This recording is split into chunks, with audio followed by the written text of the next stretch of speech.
जहिया से परदेसवा गईले बिरहिन के बानी भेसवा धइले ना आइले हो ना आइले हो ना आइले। जहिया से परदेसवा गईले बिरहिन के बानी भेसवा धइले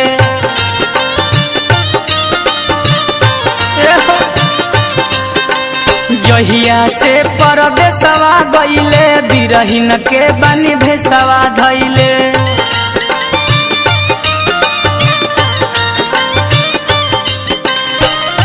ना आइले हो ना आइले हो ना आइले ना आइले हो ना आइले हो ना आइले। गारी देता कंगना हजार चैतो में ना आइले पिया पता रेंगवा हमार चैतो में ना आइले।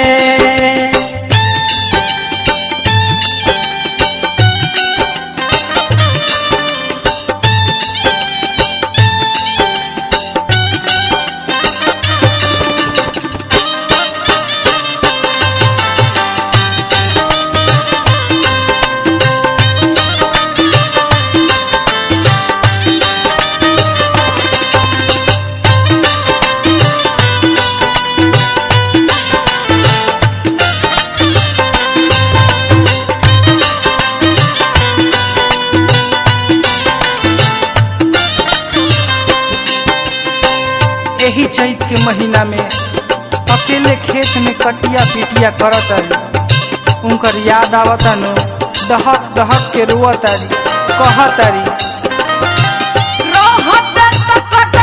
हमारा साथे करवैते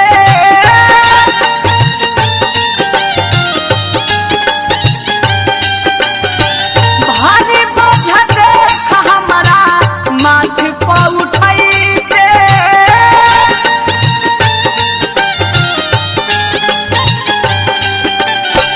रहत कटनी हमारा साथे करवैते भारी बोझ देख हमारा माथ पर उठाइते। बताओ अभियो से तू आजा तहरा बिना सब संसार सुना लागता कहतारी कैसे कहतारी राहत के खेतवा बाधा राहत के खेतवा बाधार चैतो में ना आइले पिया पता रेंगवा हमार चैतो में ना आइले।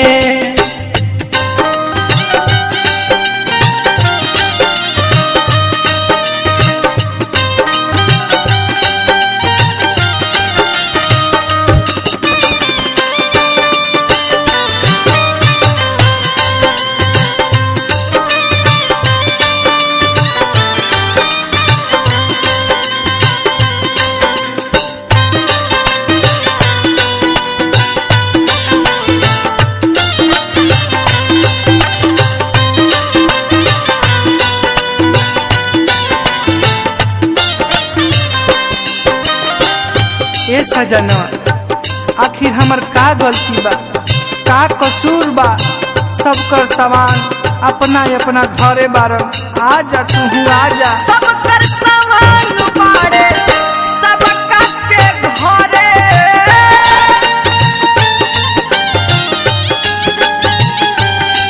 आवे के नितेश के ना का तो मन करे